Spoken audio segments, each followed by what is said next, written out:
I tell you what, Mother Nature is going to throw everything at us over the next few days. We have heavy downpours on the way with a bit of sunshine, strong winds, and that is hail as well. Now, the satellite picture is already looking very dynamic, and notice this sort of definitive pattern, this sort of dive down, this conveyor belt. This is where the jet stream is, and when the jet stream dives down, it allows the colder air to seep in from the north, and the colder air this time of the year means that we'll see shower clouds building.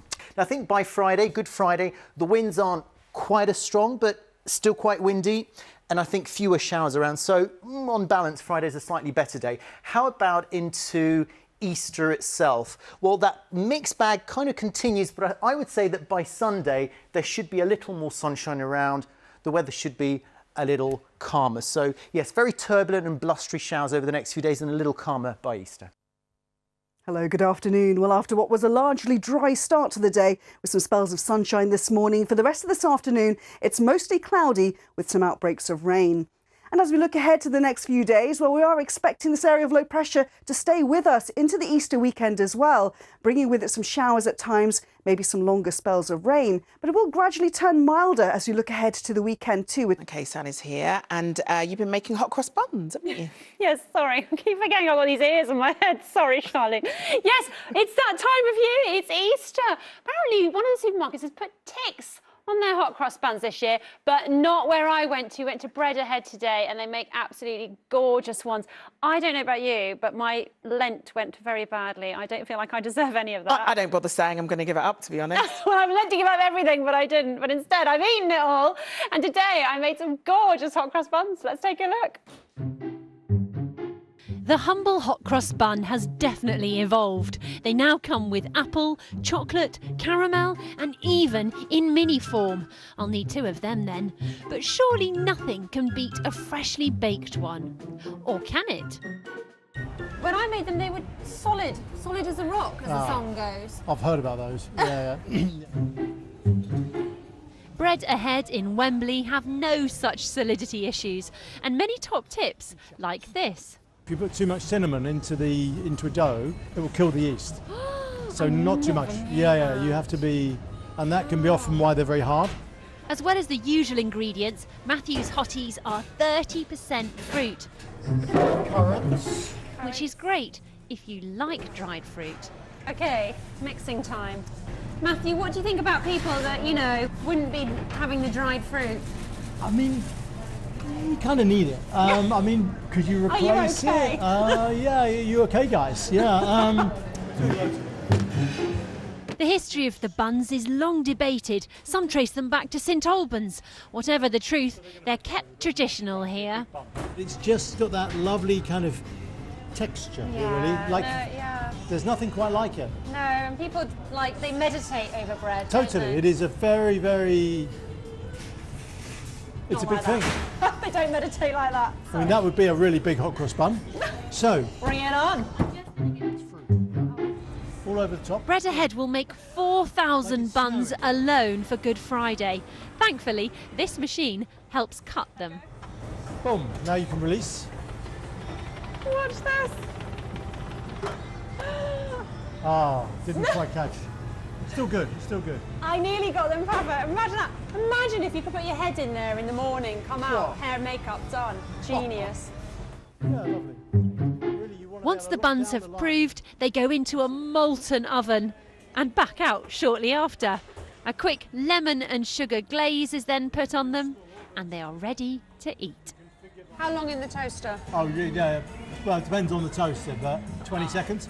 Yeah, because what's the smell? Oh, we burned the hot cross buns again. Needless to say, they taste fabulous. They're not quite 1 a penny anymore, but they still make for a very happy Easter. Right, I'm going to take one of these whilst you do the next bit. You can start singing 1 a penny too. Yeah. If you don't like the fruit, by the way, I think these chocolate ones are fruit-free and the caramel ones definitely are, but, you know, homemade's the best. Here's the forecast.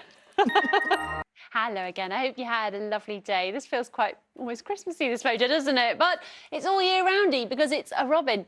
Now, the weather, that rain should clear through this evening and overnight, and it's going to be quite blustery tomorrow. And then how's this for sitting on the fence? We've got sun, cloud and showers tomorrow. The day is sort of divided into three, really. We'll come on to that in a moment. Grey skies looming ominously over Northern Ireland today for one of our weather watchers. That is a sign of things to come. Northern Ireland is going to bear the brunt of some really heavy rain overnight tonight. Actually, a slightly milder day here, further south, highs of 12 degrees. Now, what about the Easter weekend? Well, at first, actually, it does look a little bit drier. Fewer showers, feeling warmer. We are then watching for the increasing chance of rain returning, I'm afraid, during Sunday and more especially Monday. I feel like the phrase mixed bag might be appropriate. I think that's very appropriate, Riz, indeed. Yes, a mixed bag all the way through to the weekend.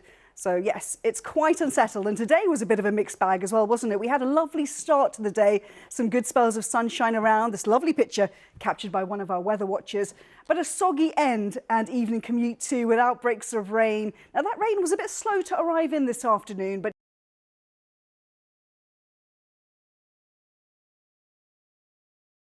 And you tantalised us this morning with spring sunshine. It was but lovely. It didn't last, It didn't last very long, yeah. Slowly but surely that rain really did move in. But as I say, clock's going forward at the end of this week. So, in fact, well, if you finished work at a regular time, say 5:30, you would have felt the benefit of us gaining that light through the course of this week. But as we head through the next few days, we'll gain more light, but also, as I say, the clocks go forward on Easter Sunday at 1 a.m. So lighter evenings are going to be on the cards for all of us. Just take a quick comparison to what we've been dealing with today. So let's take a look at our sunset times for this evening. And then, as you can see, from the south to the north, you can see we increase our hours of daylight. So Belfast, the sunset there, or is setting there at 18:49. And as we head through the next few days, it will increase that bit further. But of course, on Easter Sunday, they go forward. So let's take a look at what the sunset times will be on Easter Sunday. And as you can see, really from the south pushing further north, it is going to be increasing by more than an hour in some places. So certainly something to look forward to. Well, as we head through the rest of this week, it is going to be staying relatively unsettled. Frequent showers in the coming days. Also some fairly strong winds associated with the low pressure, which we'll take a look at in just a second. Temperatures are going to be quite fresh tomorrow, but they will be milder by the time we get to this coming weekend. So there you have it. We're just counting down the days to British summertime. Of course, we're in the studio at this time, but next week we'll be leaving when it's daylight. Lovely. Alex, I'll take that. Thank you.